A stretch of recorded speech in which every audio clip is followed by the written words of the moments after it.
News ടെൻസിനി അന്താരാഷ്ട്ര വാർത്തകളിലേക്ക് കടക്കുമ്പോൾ അമേരിക്ക ഇറാൻ സമാധാന ചർച്ചയിലും ഉരസൽ ഒരു ഘട്ടത്തിൽ ചർച്ചയിൽ നിന്ന് ഇറങ്ങിപ്പോകാൻ ഇറാൻ പ്രതിനിധികൾ തുനിഞ്ഞു. ചർച്ച നടക്കുന്നതിനിടെ ഏകപക്ഷീയമായി തീരുമാനങ്ങൾ ട്രംപ് സോഷ്യൽ മീഡിയയിലൂടെ പ്രഖ്യാപിച്ചതിൽ ആയിരുന്നു ഇത്തരത്തിൽ വലിയ എതിർപ്പ് ഉണ്ടായത്. ലോകമൊന്നടങ്കം ഏറെ പ്രതീക്ഷയോടുകൂടിയാണ് ഈ നീക്കങ്ങളെ നോക്കിക്കാണുന്നത്. അതിനിടയിലാണ് ഇത്തരത്തിൽ ഈ ട്രംപിൻ്റെ ഭാഗത്ത് നിന്ന് ഏകപക്ഷീയമാകുന്ന, അതിപ്പോൾ കഴിഞ്ഞ ഏതാനും ദിവസമായി തുടർച്ചയായി ട്രംപ് പല നേതാക്കളെയും പ്രകോപിപ്പിക്കുന്ന തരത്തിലുള്ള പ്രതികരണങ്ങളാണ് ഇടുന്നത്. അതിനിടെയാണ് ഈ ചർച്ചയ്ക്കിടയിലും ട്രംപിൻ്റെ ഭാഗത്ത് നിന്ന് ഇത്തരം പ്രതികരണങ്ങൾ ഉണ്ടാകുന്നത്. വിനോദ്, ഇത്തരം ഏകപക്ഷീയമായ പ്രതികരണങ്ങൾ അത് ചർച്ചയെ ഏത് തരത്തിലൊക്കെയാണ് ബാധിച്ചുകൊണ്ടിരിക്കുന്നത്? അഭിലാഷ്, പശ്ചിമേഷ്യയിൽ സമാധാനം കൊണ്ടുവരുന്നതിന് വേണ്ടിയാണ് സ്വിറ്റ്സർലൻഡ് ചർച്ച നടന്നത്.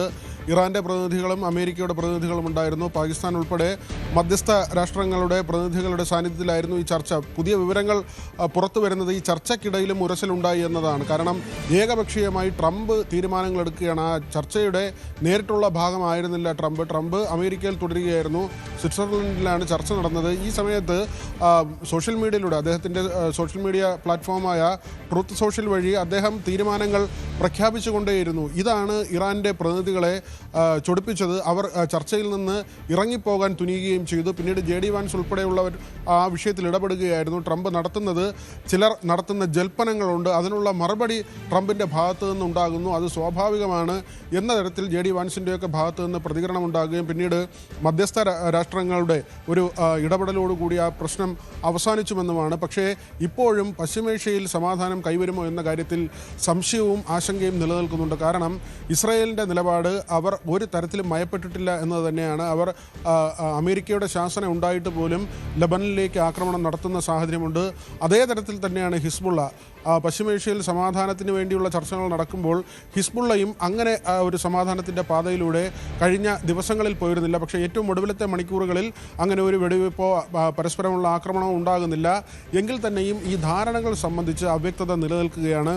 മറ്റൊരു 60 ദിവസത്തിനകം പുതിയൊരു കരാർ ഉണ്ടാക്കുന്നതിന് വേണ്ടിയുള്ള ചർച്ചകളാണ്, അതിനുവേണ്ടിയുള്ള ധാരണയാണ് ഇപ്പോൾ ഉണ്ടാക്കിയിട്ടുള്ളത്. പക്ഷേ അതിൽ പോലും വ്യക്തതയില്ല. ഹോർമൂസുമായി ബന്ധപ്പെട്ട് വളരെ പെട്ടെന്ന് ഈ സമാധാന പ്രഖ്യാപനം, ആ കരാറിലേക്ക് പോകുമെന്ന പ്രഖ്യാപനം വന്നപ്പോൾ ഹോർമൂസ് തുറക്കുകയും പിന്നീട് ഇറാൻ ഏകപക്ഷീയമായി അത് അടയ്ക്കുകയും ചെയ്തു. ഇസ്രായേലിൻ്റെ ഭാഗത്ത് നിന്ന് ഹിസ്ബുള്ളയ്ക്ക് നേരെ ആക്രമണം ഉണ്ടായതാണ് അത്തരമൊരു പ്രകോപനത്തിൻ്റെ കാരണമെന്ന അല്ലെങ്കിൽ അങ്ങനെ ഒരു വിശദീകരണമാണ് ഇറാൻ്റെ ഭാഗത്ത് നിന്ന് വന്നത്. പക്ഷേ അത് വീണ്ടും കപ്പലുകൾ സഞ്ചരിക്കുന്ന നിലയിലേക്ക് ഹോർമുസ് തുറക്കുന്ന നിലയുണ്ടായി. പക്ഷേ പരിപൂർണമായി അവിടെ ഇപ്പോഴും കപ്പലുകൾക്ക് യാത്ര ചെയ്യാൻ കഴിയുന്ന ഒരു സാഹചര്യമല്ല. ഇപ്പോഴും ഭീതി നിലനിൽക്കുന്നുണ്ട്, നഷ്ടപരിഹാരവുമായി ബന്ധപ്പെട്ട കാര്യങ്ങൾ. അതോടൊപ്പം തന്നെയാണ് അന്താരാഷ്ട്ര ആണവോർജ്ജ ഏജൻസിയുടെ പ്രതിനിധികളെ ഇറാനിലേക്ക് പ്രവേശിപ്പിക്കാം എന്നൊരു അനുമതി ഇറാൻ്റെ ഭാഗത്ത് നിന്ന് ലഭിച്ചിട്ടുണ്ട് എന്ന് അമേരിക്ക അവകാശപ്പെടുന്നുണ്ട്.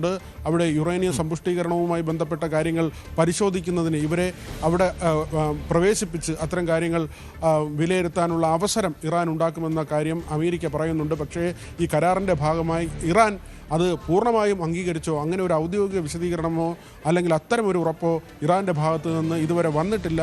അങ്ങനെയുള്ള കാര്യങ്ങളിലൊക്കെ തന്നെ അവ്യക്തതകൾ നിലനിൽക്കുന്നുണ്ട്. അവിടെയാണ് ഈ സമാധാന ചർച്ചയിലും ഉരസലുണ്ടായി, തർക്കമുണ്ടായി. അവിടെ നിന്ന് ഇറാൻ്റെ പ്രതിനിധികൾ ഖാലിബാഫ് ഉൾപ്പെടെയുള്ള അരഗാച്ചി ഉൾപ്പെടെയുള്ള പ്രതിനിധികൾ ഇറങ്ങിപ്പോകാനുള്ള ശ്രമം നടത്തി എന്ന തരത്തിലുള്ള വിവരങ്ങൾ ഇപ്പോൾ പുറത്തു വരുന്നത്. അഭിലാഷ്.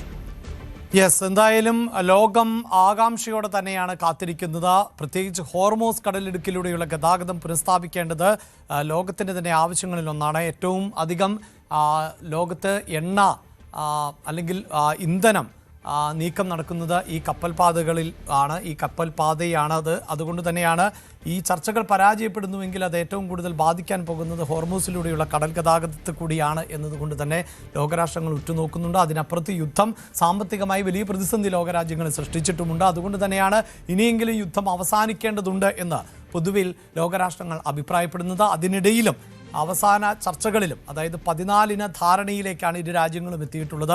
അതിന് ഒരു അന്തിമ രൂപം നൽകുന്നതിന് വേണ്ടിയുള്ള ചർച്ചകളാണ് ഇപ്പോൾ പുരോഗമിക്കുന്നത്. അപ്പോൾ പോലും കല്ലുകടി ഉണ്ടാകുന്നു എന്നതാണ് VV വിനോദ് റിപ്പോർട്ട് ചെയ്യുന്നത്.